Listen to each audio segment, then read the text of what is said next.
આપ સૌ ઉપર યમુનાજીની કૃપા અવિરત રીતે વરસતી રહે, દરેકની મનોકામના મહારાણી પૂરી કરે. વલ્લભ કૃપાથી દરેકને વ્રજનો વાસ મળે, ઠાકોરજીની ઝાંખી થાય, યમુના પાનનું સૌભાગ્ય મળે એવી પ્રાર્થના, એવી શુભેચ્છા, એવા શુભ સંકલ્પને સાથે લઈ આવો છઠ્ઠા દિવસનું મંગલાચરણ અને છઠ્ઠા દિવસની આ અમૃત કથા ગાથા એના પ્રવાહની અંદર આપણે યથાયોગ્ય સ્નાન અને પાન કરીએ.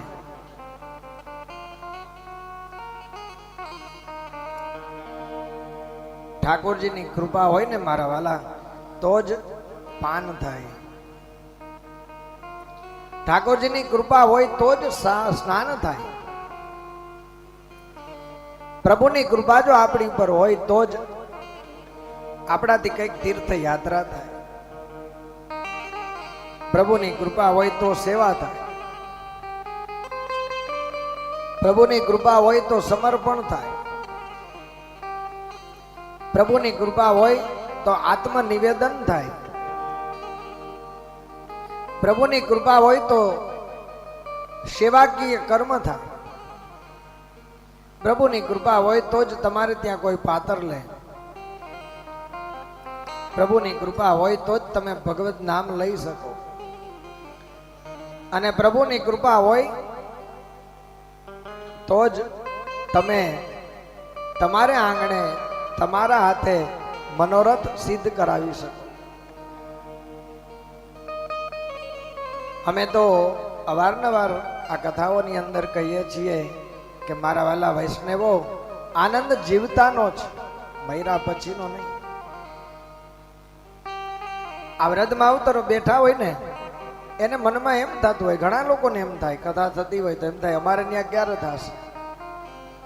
ઘણાને એવો ભાવ જાગે ને. અને સાચું એ છે કે હાથે ઈ સાથે. આપણે કહેવત કહીએ છીએ,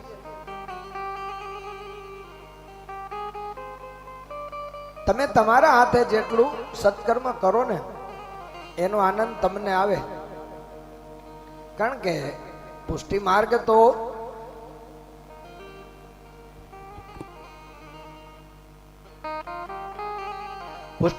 તો સ્વયં સાધન સિદ્ધ છે.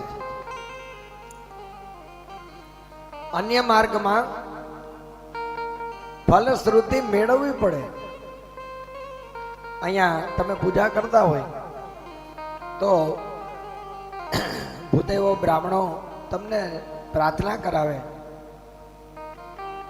હાથમાં ફૂલ લઈ પૂજા પૂરી થાય ને એટલે આપણે ભગવાનને પુષ્પાંજલિ આપીએ. આપણે એમ કહીએ ને કે કરોમિ યજ્ઞમ સકલમ પરસ્મૈ નારાયણાયેતિ સમર્પયામિ. હે ભગવાન, અમે તમને જેવું ફળ આપીએ ને એવું તમે અમને ફળ આપજો. જોજો, ભગવાન આપશે ક્યારે એ કઈ નક્કી નથી, પણ અન્ય માર્ગમાં ફળને માગવું પડે.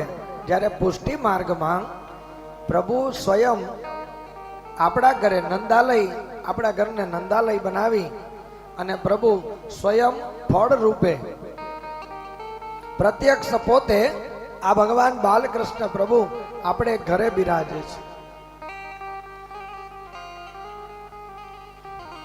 હવે ભગવાન પોતે બિરાજતા હોય તો પછી અન્ય ફળની જરૂર કઈ? હે, બીજા ભગવાનને ગોતવા પડે, એને બોલાવવા પડે, આવવું પડે, એને સમય હોય તો આવે. હે, પણ આ તો સ્વયં પ્રભુ આપણા ઘરે બિરાજતા હોય.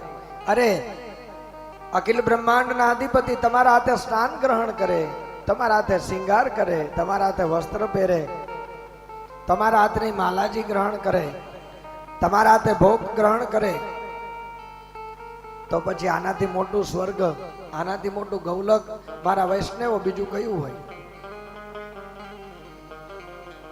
એટલે તો પુષ્ટિ માર્ગને આચાર્ય ચરણ મહાપ્રભુજીએ પૂર્ણતાનો માર્ગ કીધો. પૂર્ણતા